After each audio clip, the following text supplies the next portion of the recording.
Paige, you were good. I'm waiting for you to be great. And next, Kendall. You didn't stick out to me. Next is Brooke. Next, Nia. You're third on the pyramid. You were third overall high score. And Mackenzie. And on top of the pyramid, going 3 for 3, once again, is Maddie.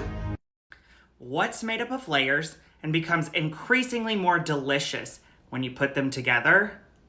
A data story, of course, and a sandwich. Much like a sandwich, a data story consists of a few different layers. First, we have our foundation. Then, of course, the filling. Then we like to go and finish off the sandwich. Condiments and toppings, they're just added flavors. Those are a little something extra that you can bring to your sandwich, but also your data stories as well. First up, let's talk about the filling. Now, you wouldn't take a slice of ham or turkey and say that that's a whole sandwich, right? Of course not. And just like a piece of deli meat cannot itself be a sandwich, one data visualization cannot be a data story. Let's talk about that first layer of our sandwich or data story, depending on how hungry you are. Your foundational bread has to be strong, simple, yet effective. Mostly in data stories, it consists of key metrics, or what we like to call them BANs, big ass numbers. They lay the groundwork for what we're going to build on top of. Much like when you finish writing a data story, adding that finishing layer of bread on the top of your sandwich leads to action. Eating action, of course. And that's where the action should lie within your data story. Once you have 2 pieces of bread and a filling, you've fulfilled the basic requirement of being a sandwich, and also fulfilled the basic requirement of a data story here at Juice. But what helps you take that boring and basic sandwich and turn it into something extraordinary? One of our favorite things, condiments and toppings. When we talk condiments in a data story, we're talking about narrative text that's going to tie your story together, specific examples that give human-sized connections, and fun elements as well that you as a storyteller get to choose. Photos, font choices, emojis, whatever it is, you get to add in those design elements to help make sure that your story goes from basic to extraordinary. And much like that sandwich that you're ready to have right about now, your data story will only be as good as the ingredients that you choose to use. Is it lunchtime yet? 3 tips for creating successful real-time dashboards. Real-time dashboards provide a single view into your most important performance metrics. Their job? Simple. It's to monitor status and support immediate decision-making. Here are 3 of the most important characteristics for successful real-time dashboards.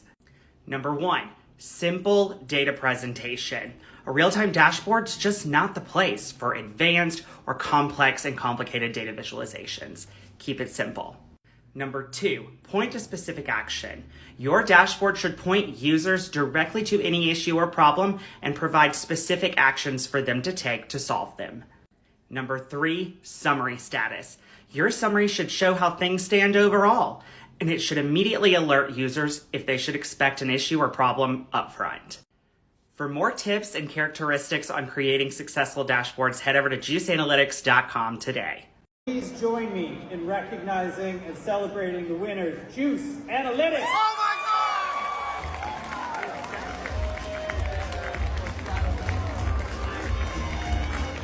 So awesome! It's so cool. How the hell did you do it?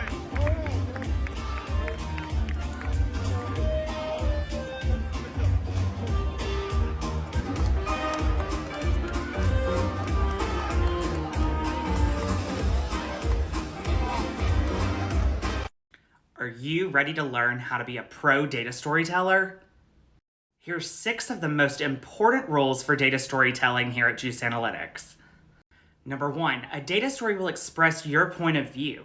So the choices you make, the sequence of the content, your choice of visualizations and metrics should all express your point of view. 2, know your message before you begin crafting your story. Sit back and say, what do I want this to say?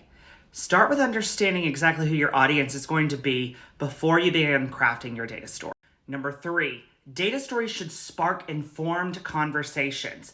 That should be your main focus, to start initial conversations, not to deliver a conclusion that's going to end the ability to have a conversation.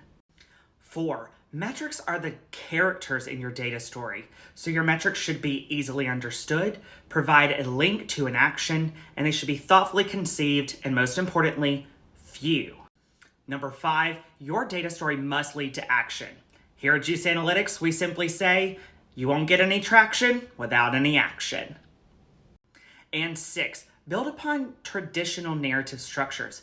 Much like a 3-act play, a data story must consist of 3 different elements: insight, context, and action. For more data storytelling tips, please head over to our website at www.juiceanalytics.com and check out our data storytelling courses, as well as tons of blogs, resources, and other tools to make you a pro data storyteller.